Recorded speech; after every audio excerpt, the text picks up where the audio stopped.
Could you introduce yourself? Sure. My name is Lyle. I'm with the BIA Navajo Regional Office in Gallup, New Mexico. I work for Real Estate Services, and I'm a natural resources specialist. I do a number of things when it comes to BHP, Navajo Mine. I actually conduct inspections with OSM, and our office also administers the renewal of the lease for the power plant.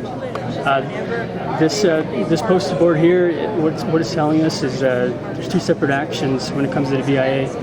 One is the power plant action, the other one is the mining action.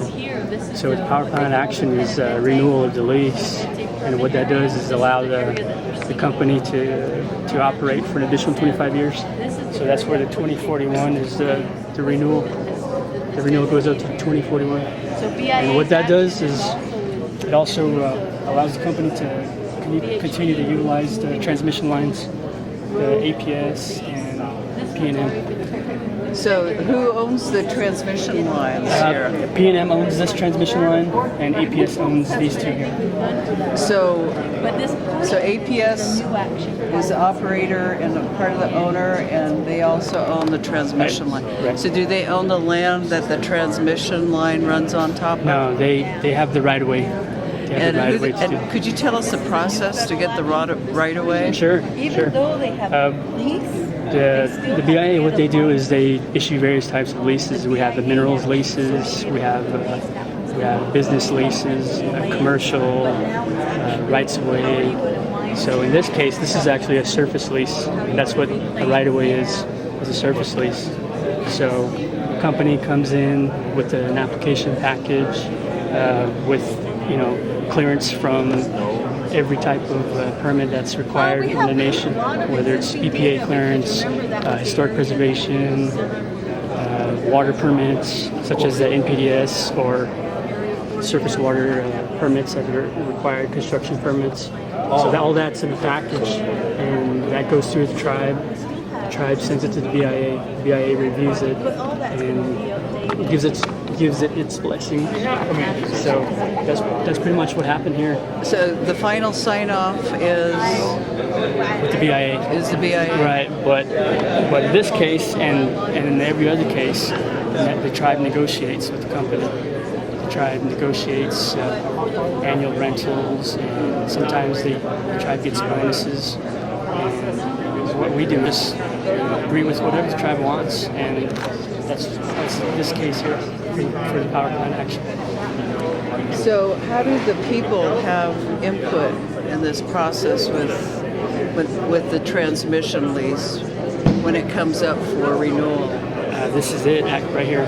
This is a good chance to submit comments and concerns as to why, if you have issues or if you have concerns, and this is a perfect time. This is the opportunity to address that, or attempt to get someone's attention, get everybody's attention.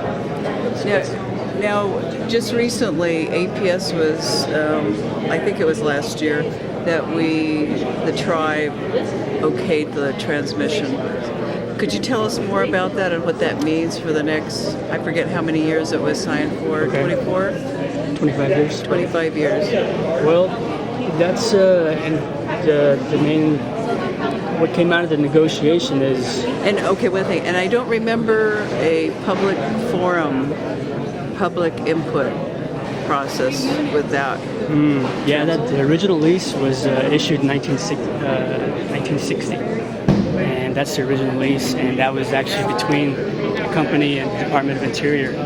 So today, the tribe actually has the ability to negotiate their lease rather than having the Department of Interior make the decision for the tribe. The tribe is exercising their best interest, and they're wheeling and dealing with the companies. So that's a plus. So and why didn't the public have input in the process? The Navajo public. in 1960, No, in this recent one. it was. I believe it took place in the council chambers. The negotiation process. It was tabled, and it's been a while since I've attended those sessions, and it's very political. I'm not a politician. I let the politicians handle the negotiations and do their thing.